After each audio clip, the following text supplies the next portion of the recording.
Hello, listeners. This is Janine and Kristen from Henrico Casa. You are listening to our podcast, Vigilant Voices. Living life every day. Hello, listeners. Hope you all are well, and we are certainly happy to be back together again with you today. For sure, because you, like us, want to know more about the challenges facing children and families in order to make sure no child faces continued abuse, neglect, or trauma. And, you know, at Henrico Casa, we have really made a real effort in recent years to, I'll call it shift our messaging and the language we use away from dwelling on all of the difficult things we see, because we do see them, but instead really setting a more positive vision to work toward. Right. It's kind of like a way of looking up, you know, like maybe another way to say it is to focus on the light, not the darkness. Exactly. And you know, clearly we have to talk about the hard stuff. Right. But I don't know if it's always good to just stay there. Right. Yeah. And so, you know, we really want to turn to what we want for these kids. Yeah. And what we can obtain or ensure for these kids. And for us, it's safety, stability, the chance to thrive. Yeah. And believing in that vision and, you know, working towards that vision with confidence, that's what we would call hope. That's right. And, you know, we have certainly learned that hope really isn't just wishful thinking. It is something that we can embrace, build, and then act on. Yep. And it's also a protective factor, meaning that building hope serves as a buffer against the adverse childhood experiences we often talk about. Right. You know, hope protects children from the potential negative outcomes associated with the trauma that they have experienced. And so today, listener, because this is such an interesting and important topic, we are kicking off what we're calling a 4-part series on the science of hope. And more importantly, the things that we can each do every day to help children build it. Yeah, and we've never done a longer series like this. No, we really haven't. So hopefully, listener, this shows you just how important we think that hope is. Yeah. And, you know, I would say hope was really important for Jada and Jana, a mother and daughter who were both living in foster care. Jada was 15 at the time her case was referred to CASA, and she was raising her infant daughter. Okay. And so the family dynamics surrounding Jada and Jana were, I'm going to say, nothing short of toxic. Yeah. There were physical altercations, emotional abuse, just some bitter allegations being thrown around. There was actually a period of time when this family was in court weekly. Wow. And, you know, for Jada as a 15-year-old teenager and a young mother, I mean, how was she responding to all of this? Oh, my gosh. She was harboring so much anger. Yeah. You know, she lashed out and she engaged in risky behavior. She ran away a few times. She physically assaulted some of her relatives. You know, but at the same time, she doted on her little baby girl and she valued the calm that her CASA advocate brought into her chaotic, ever-changing family life and living arrangements. She was calling and texting her CASA advocate frequently. Well, you know, and knowing what I know about our advocates, right, that, you know, this advocate was working on Jada's behalf and sort of sharing all of this and speaking up for the things she needed, both as her as an individual, but then also as a teenage mother. Right? Absolutely. This advocate didn't want Jada to get stuck in the unhealthy generational cycles that existed in her family tree. And this advocate had hope for a better future for both Jada and Jana. And I'll tell you more about that at the end of the episode. All right. That little cliffhanger there. But, you know, here's one more little tidbit about hope as we kind of transition into this conversation.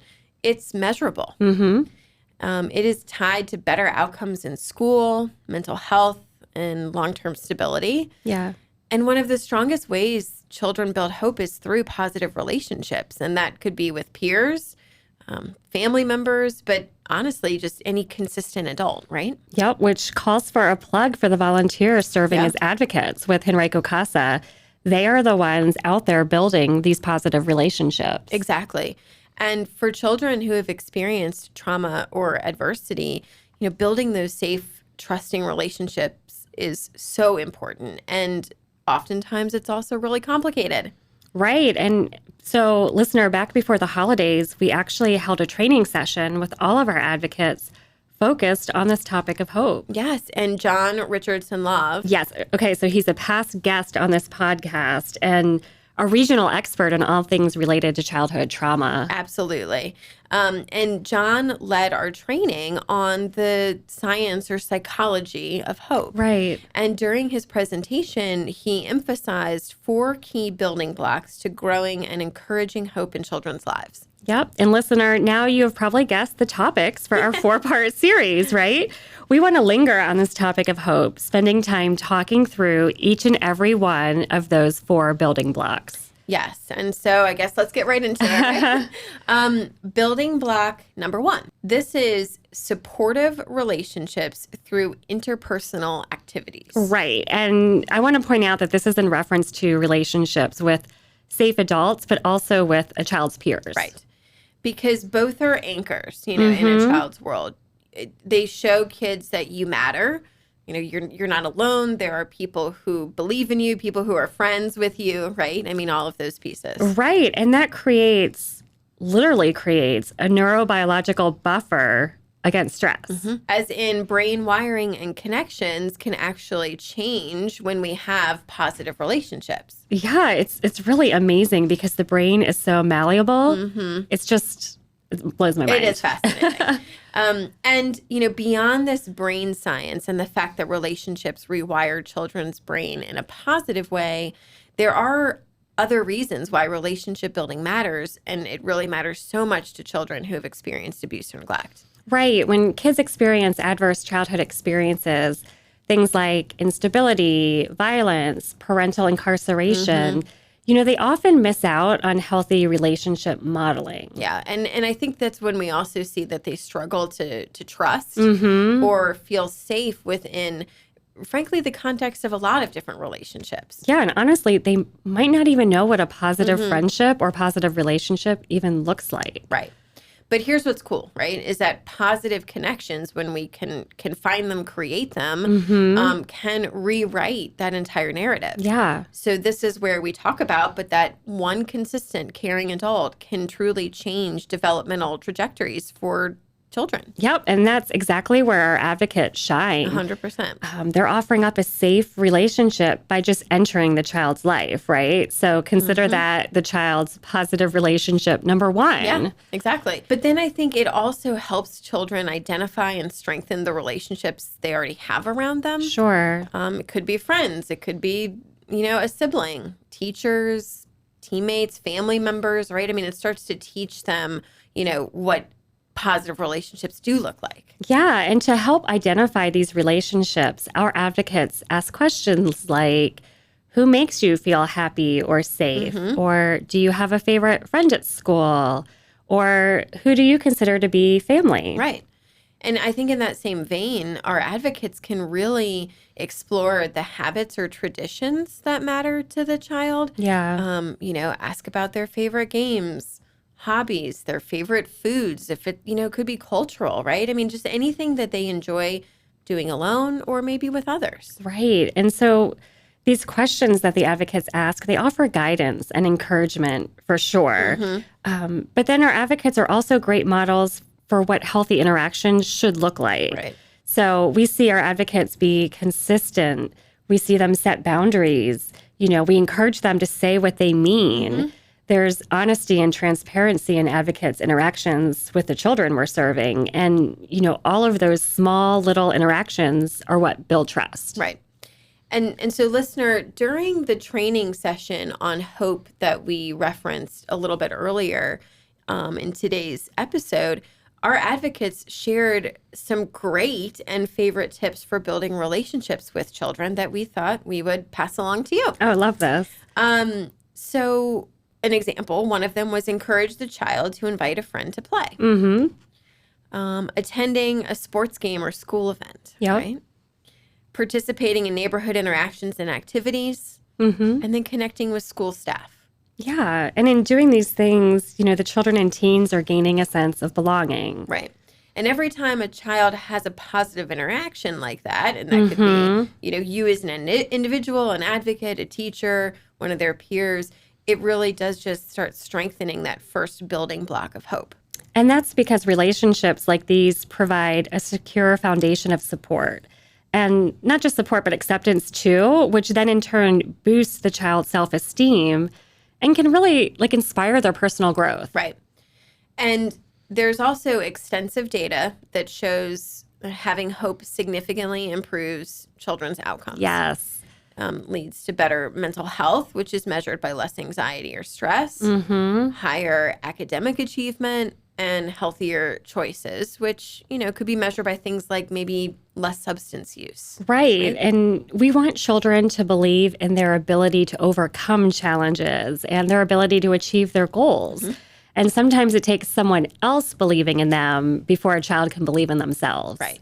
And so, Kristen, that makes me think of our story of Jada and Jana. Their advocate believed in them, right? Oh my gosh, without a doubt. Jada's advocate was a source of encouragement in her life. But as with all court cases, this advocate knew that Jada's case would come to a close, right? And so the goal was to establish other positive relationships for Jada and Jana that would last beyond their involvement in the court and child welfare system. Right. And so Jada was enrolled in a parenting class with what I'll call mommy mentors. And she returned to school where she established relationships with peers. The advocate was helping Jada build relationships with, a variety of people to ensure she had a support system. Right. And what about the little one? What about Jana? Yeah. So positive relationships were going to be important for her too, even though she was still so young. And so the advocate helped connect Jada, her mom, with childcare resources. And they found a fantastic daycare with safe, caring adults and little ones who will, in the future become Jana's peers. Right. Well, I mean, it seems that both of them seem really stable now. Yes. And that safety and stability was needed before Jada could kind of look to the future. Right. And I think, thanks for sharing the story, Kristen, because I think it's a great example of how safe relationships can buffer adversity, even in the midst of it. Yeah. Right. But it can really help kids rewrite their future through a lens of hope. Yes. And for us at CASA, we see this day after day with the children we serve. By being in a consistent, interactive relationship with the children, our advocates are making hope possible in their lives. But listener advocates, as we know, are amazing, safe adults, but they're not the only safe adults, right? Building and modeling positive relationships. And we know and hope that you are actively doing this too with the children in your lives. Yep. And so today we're going to end this episode in a way we never have before. Drum roll. What? Without a call to action. But this is really because we want to encourage you and remind you that by showing up as a caring adult for whatever child in your life, you are building hope. Yes. Even if you don't have time to do maybe all of the things that you want to do, even if, interactions aren't perfect, because none of us are, none of them are, you're present. Yep. And being present is the first building block in creating a hopeful outlook. Yes. So thank you, listener, for building hope into children's lives, which then sows into our community. Yep. And join us next time as we dive into more of the science of hope. Thank you for listening to Vigilant Voices, Henrico Casa's podcast. We have a vision for all children to live in safe, healthy homes. You can help us make that happen. Tell a friend about our podcast and find us on social media. I believe in a better day.